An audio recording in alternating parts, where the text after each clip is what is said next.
Hi, this is Charting Man Dan of TheChartGuys.com, home of technical analysis education. Click the link for a free week trial, no credit card required, and gain access to our multiple live broadcasts daily, community chat room, educational videos, nightly watch lists, and more. Invest in your education and future and join the community today.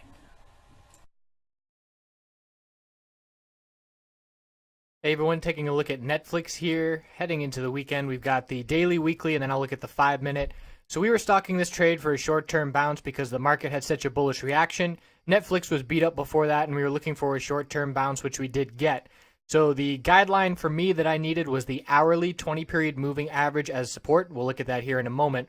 But just running down the daily time frame, we had a bullish hammer and then follow through today. Nice move to the upside, coming just shy of the 10-day moving average resistance at 97.19 before pulling back, seeing a lot of profit taking into the end of the day. So that tells us the bears are still in control. It was a nice little short-term couple percent bounce, but Netflix is still weak.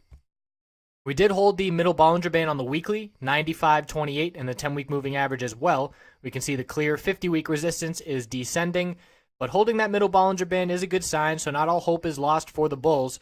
And we need to hold the 50-day and the 100-day here. If we lose those levels, we will likely lose that weekly middle Bollinger Band. And then the next level we're looking at is down in the low $90 range. So key levels of support.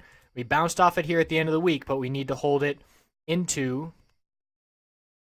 the future. So let's look at the hourly here.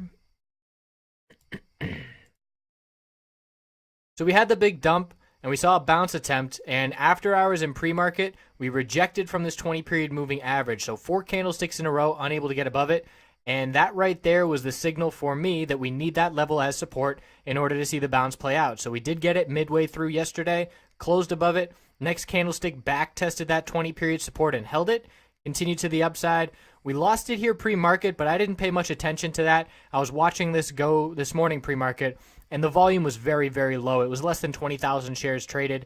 And I know that Netflix is extremely volatile in the first 15 minutes of trading, so it would be very easy for the bulls to show up, which they certainly did. And we saw that nice move to the upside. We are still holding that 20-period support, but the weak candlestick on the daily time frame would have me want to be out of this trade as a bull. So here on the 5-minute, we can see the strong start today, bulls recovering, and we held the 20-period moving average support, creating higher lows and higher highs until about midway through the day, and then we lost it here on this candlestick, and if losing the 20-period support wasn't enough, we also broke the higher low pattern on that candlestick, or on the next couple candlesticks, breaking the previously established support. So a couple signals to exit on the day, and that would have been an appropriate exit, knowing that on the daily time frame that Netflix is a bear, and this was just an oversold kind of bounce on the shorter term time frames. Let's see what that RSI did get down to on the hourly. Hourly RSI on that dump got all the way down to 13.12. So definitely an oversold bounce short term, and knowing we're going against the bearish trend that has established now on the daily time frame over the past week or two, it was just a short term play. And that's what we're looking at heading into tomorrow. Looking for another back test of the 50-day and the 100-day. After that long upper wick, looking like those levels will be tested again.